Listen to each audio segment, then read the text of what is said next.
Assalamualaikum warahmatullahi wabarakatuh. Perkenalkan, nama saya Ramadhan Alfian. Jadi saya ingin menjelaskan apa yang telah saya buat. Jadi yang pertama itu ada kebutuhan fungsional. Kebutuhan fungsional itu terdiri dari daftar aktor. Yang pertama itu ada resepsionis, dokter, pasien, manajemen rumah sakit, dan sistem administrasi. Yang kedua ada daftar use case-nya. Nah, daftar use case-nya ini untuk nama use case-nya pendaftaran pasien dan aktor yang terlibat itu ada resepsionis dan pasien. Untuk pemesanan kamar juga sama, ada resepsionis dan pasien. Pengelolaan data pasien juga sama, ada resepsionis dan dokter. Dan untuk administrasi pembayaran juga ada resepsionis dan pasien. Manajemen ketersediaan kamar juga ada resepsionis dan manajemen, dan pengelolaan data medis ada dokter. Fault tolerance itu ada sistem administrasi. Nah, ini untuk diagramnya. Jadi di use case diagram ini pasien itu melakukan pendaftaran, yaitu memesan kamar dan melakukan pembayaran. Nah, di sini resepsionis itu mengkonfirmasi pemesanan kamar sama memperbarui status kamar. Sama memproses pembayaran, terus resepsionis juga mengelola data, sama seperti dokter ini, dan tapi dokter juga bisa mengelola data medis ya. Dan di resepsionis ini juga manajemen ketersediaan kamar sama dengan manajemen rumah sakit. Dan untuk spesifikasi use case ini itu terdiri dari pendaftaran pasien, aktornya pasien, triggernya pasien baru datang ke rumah sakit atau menggunakan aplikasi untuk mendaftar, preconditionnya aplikasi atau resepsionis siap menerima data pendaftaran. Terus ini ada post conditioningnya juga, ada data pasien baru tersimpan di sistem, pasien menerima konfirmasi pendaftaran. Lalu ini adalah skenario yang berhasil ya. Jadi si aktor ini pasien mengisi formulir pendaftaran di aplikasi atau memberikan informasi kepada resepsionis. Nah, si sistem ini memverifikasi identitas pasien dan memastikan semua data diperlukan telah diisi. Dan ya seterusnya. Nah, di sini juga ada alternatif flows. Nah, yang pertama itu jika data yang diberikan pasien tidak lengkap, kita akan menampilkan pesan kesalahan kepada pasien bahwa data tidak lengkap dan memberi informasi kepada pasien untuk melengkapi data yang kurang. Nah, yang kedua itu jika sistem mendeteksi bahwa pasien sudah terdaftar sebelumnya, kita akan menampilkan pesan kesalahan bahwa pasien sudah terdaftar. Nah, di sini juga ada apa namanya use case memesan kamar. Jadi di sini ada aktornya, ada triggernya juga sama sukses. Nah, ini skenario yang sukses ya. Pasien mengajukan permintaan pemesanan kamar melalui aplikasi atau resepsionis. Nah, untuk sistemnya memeriksa ketersediaan kamar dan menyediakan informasi tentang kamar yang tersedia. Nah, ini juga ada alternatif flow-nya. Nah, yang pertama, jika kamar yang diinginkan tidak tersedia, sistem akan menawarkan alternatif kamar atau opsi perawatan sementara. Dan ini selanjutnya ada juga melakukan pembayaran. Sini juga ada aktor, trigger, precondition, post condition, sama sukses skenario-nya, sama ada alternatif flow-nya juga. Oke, ya, langsung aja kita lanjut ke swimlane diagramnya. Nah, ini untuk swimlane diagramnya, pendaftaran pasien itu, di pasien itu mengisi formulir formulir pendaftaran online dengan informasi personal, riwayat medis, dan alasan perawatan. Lalu mengirimkan formulir pendaftaran. Nah, si sistem ini menerima daftar pendaftaran, terus lanjut ke menyimpan data pendaftaran di database, mengirimkan konfirmasi berhasil pendaftaran kepada pasien, dan baru selesai. Sorry, di sini juga kelewat. Jadi habis menerima daftar pendaftaran, si sistem ini ke mengisi formulir pendaftaran online dengan informasi personal, riwayat medis, dan alasan perawatan. Baru dia menyimpan data pendaftaran di database. Nah, untuk memesan kamar sama, di sini ada pasien, resepsionis, sistem. Nah, si pasien ini memilih kamar, lalu sistem akan mengecek ketersediaan kamar, mengirimkan informasi ketersediaan kamar ke resepsionis, dan si resepsionis ini akan mengirimkan informasi ketersediaan kamar akan mengkonfirmasi pemesanan kepada pasien, lalu menyimpan data pemesanan kamar di sistem, lalu selesai. Nah, ini untuk melakukan pembayarannya sama, pasien dan sistem. Si pasien ini memilih metode pembayaran, masukkan informasi pembayaran, terus menerima informasi pembayaran, verifikasi informasi pembayaran, lalu dia akan memilih metode, si pasien ini kan memilih metode pembayarannya, baru dia si sistem ini memproses pembayaran dan mengirimkan konfirmasi pembayaran kepada pasien. Lalu menyimpan status pembayaran, lalu selesai. Ini juga sama, sama, sama, sama, langsung aja kita lewatin aja. Ya, intinya sama seperti yang tadi saya sudah jelaskan. Kalau kita masuk ke sequence diagram, nah ini adalah sequence diagram yang telah saya bikin.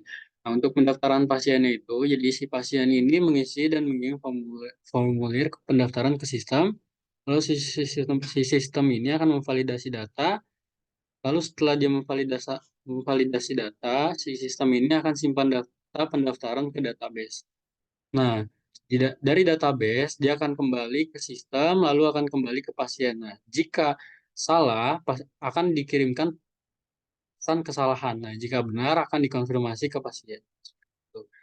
Nah, ini untuk memesan kamarnya sama. Jadi si pasien ini memesan kamar melalui aplikasi ke sistem. Nah, si sistem ini akan mengecek ketersediaan kamar lalu mengirim info ke resepsionis. Si resepsionis ini akan menyimpan data pemesanan ke database.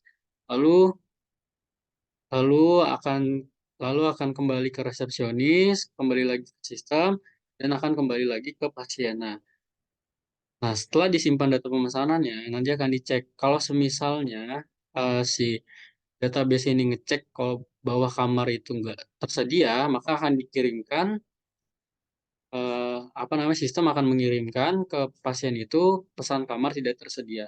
Itu jika kamarnya ya nggak ada. Lalu ini adalah melakukan pembayarannya. Jadi si pasien ini sama ya. Jadi si pasien ini akan memilih metode dan mengirim info pembayaran ke sistem. Nah, di sistem ini dia akan memverifikasi informasi pembayaran, lalu dari sistem ke database itu, nah si database ini akan menyimpan status pembayaran dari si sistem. Lalu akan kembali ke sistem. Nah, si sistem ini akan memberikan, apa namanya, memberikan validasi ya. Jadi ketika si pasien ini apa namanya pembayarannya tidak masuk, maka akan dikirimkan oleh sistem ini pesan kesalahan. Jika itu masuk, maka akan dikirimkan konfirmasi pembayaran. Ya, dan ini ya kita langsung lanjut aja ya. Jadi seperti ini sequence yang telah saya buat. Lalu kita lanjut ke kelas diagram. Nah, di kelas diagram ini ada pasien, terus ada kamar, ada pembayaran, ada resepsionis, ada dokter, ada manajemen, dan ada sistem, lalu ada database. Nah, si pasien ini itu one to many. Dia tuh one to many ke si sistem. Lalu si, si ke pasien juga one to many ke si kamar. Lalu pasien juga one to many ke pembayaran. Si resepsionis one to many ke si sistem. Lalu dokter itu one to many ke sistem. Manajemen juga one to many ke sistem. Lalu baru dari sistem ke database. Ya, seperti itu. Nah, untuk rancangan database-nya seperti ini. Nah, si pembayaran ini terdapat, jadi ini adalah primary key-nya ya. Jadi primary key-nya itu ada ID pembayaran dan untuk foreign key-nya itu ada ID pasien. Nah, ini adalah kelas-kelasnya. Ada metode pembayaran, jumlah, status pembayaran. Nah, terus selanjutnya ini ada pasien juga. Pasien itu primary key-nya ID pasien. Terus ini adalah apa namanya, kelas-kelasnya, ada nama, alamat, umur, kelamin, riwayat medis, lalu selanjutnya ada pemesanan kamar. Ini primary key-nya di pemesanan, FK-nya di pasien, FK-nya di kamar, terus ini kelasnya, tanggal pesan, tanggal masuk, tanggal keluar.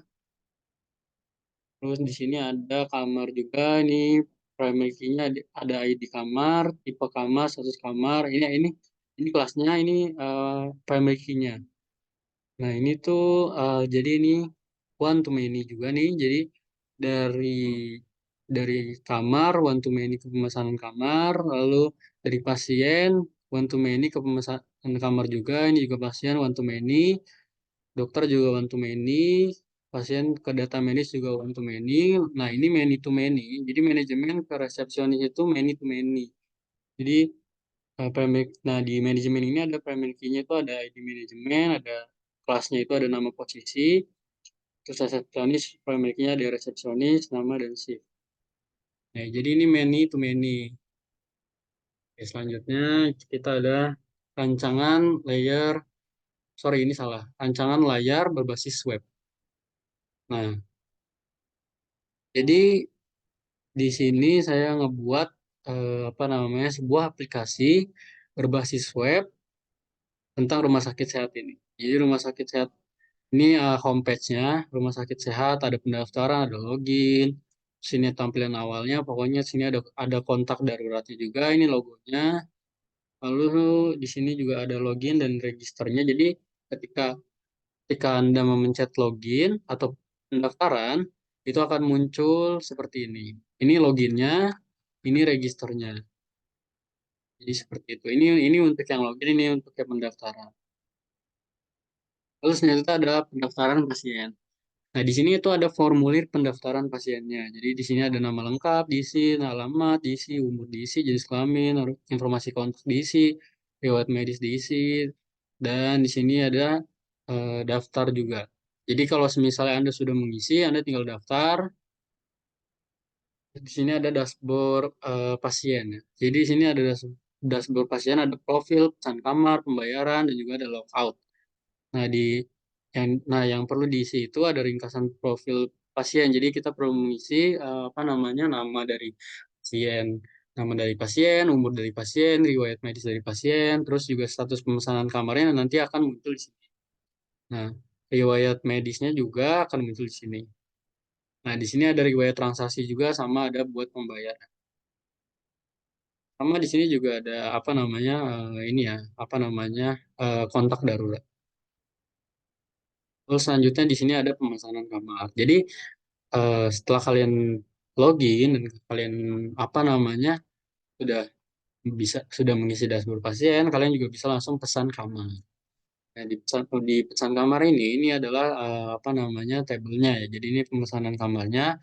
Di sini tuh ada tipe kamar, tanggal masuk, tanggal keluar, kebutuhan khusus, dan informasi ketersediaan kamar. Nah, di sini kalau sudah selesai kalian bisa pencet apa namanya langsung pesan kamar. Nah, di sini jadi semisal kalian kalian udah isi yang ini. Nah, di sini di informasi ketersediaan kamar itu bakalan muncul ini kamar tersedia apa enggak gitu.